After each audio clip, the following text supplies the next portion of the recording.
Hey. Hey, everybody. Homework video number 4.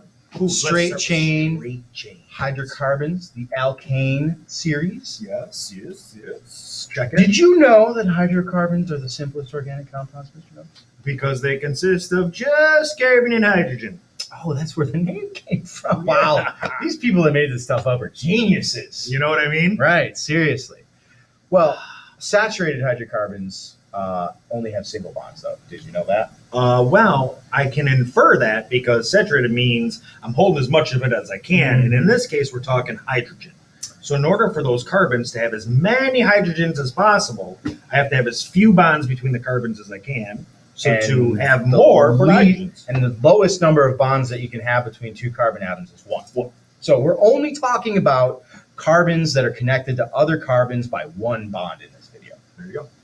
And so, nomenclature. This is fun. It's the good stuff. This is the good stuff. This is where we take the name and find the structure and the arrangement, or vice versa. There's a lot of animations about to happen that teach you how to use the reference tables, because there's 3 major reference tables in the unit. This is going to take you through the first 2. They're not all going to be like this. This is only going to happen once. You're going to get the flow for it, and we're going to use the same flow from here on out. So you mean to say when you're doing your practice, you best have a reference table? You best have a reference table. And for this one, you might want to watch it first and then kind of go back and take some notes, because it's going to be impossible for you to draw it all. So here is our example. I got a lot of carbons and even more hydrogens. So we got to figure out how we name this thing. So the first thing we do is use a prefix to tell us how many carbons there are. But how many carbons? What we might need a reference table. Reference table P. So check it out. There comes reference table P, and it links the number of carbons to the different prefixes. So now let's go ahead and count the carbons. 1, 2, 3, 4, 5, 6 carbons. And 6 is right there. So it means I got to use the prefix hex in my name. Right. So it's going to start with hex. Prefix means start. Yep. Good. So we got that part. It's going to be a hex. Now we got to figure out the suffix part of it, right? Or the root. The root, right. The suffix. The back end of the name of the molecule. That tells us about that bonding. So the root tells us the bonding. We look at table Q, and we got to look for the pattern recognition here. I see carbons, I see hydrogens, but all my carbons are only connected with single lines, single bonds. So that's an alkane. Oh, look, it's highlighted, right? So here's the picture with single bonded carbons that match what we have here. Yep. And that means I use ane, alkane. A-N-E. Becomes hexane. That's it. So that whole business was just to teach you how to come up with hexane from that original piece. And to me, it's count the carbons and see how many times the carbons are connected to each other. That's what's going on here. Yeah.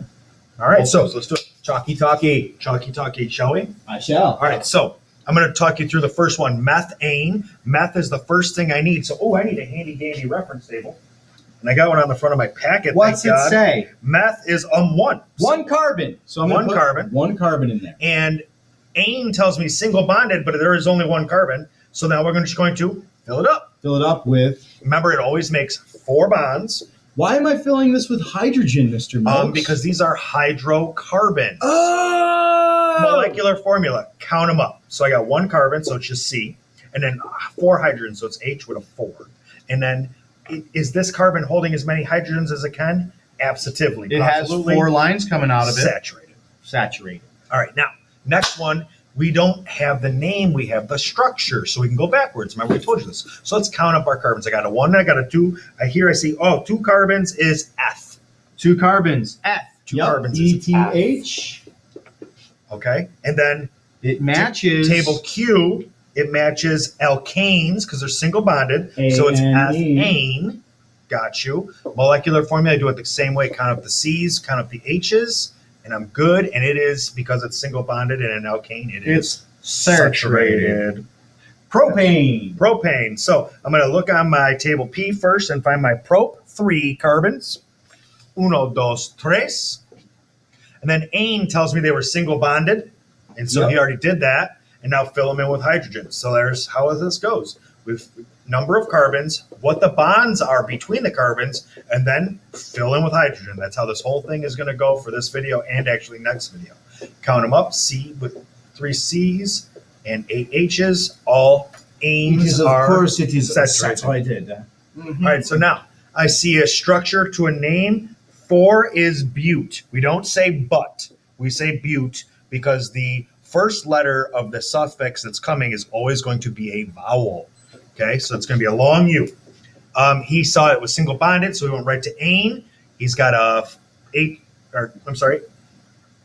hydrogens around this whole thing, and of course it's saturated. So now we just need to come up with some real quick, how do we recognize alkanes? So the molecular formula, or the general formula, if you will, is in table Q. So let me show you, table Q.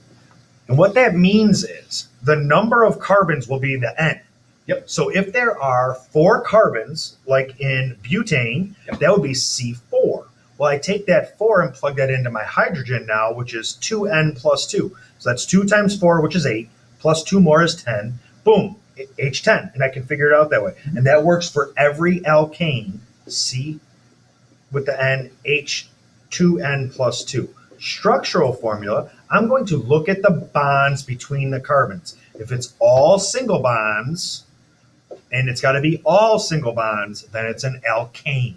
Alkane means I'm going to end in ane for whether I'm propane, heptane, octane. I've heard of octane before. Nonane, decane. I've heard of octane, but you know what I'm saying? So, hey, we just did a complex little guide to see us how we name all these things. We did some examples, and now you need to go through the practice packet and do this a few more times in the practice pages that follow to make sure you can handle any alkane that's thrown your way. Yeah. Sound good? That's all, folks. Thanks for watching. We'll have the next one ready for you in just a minute.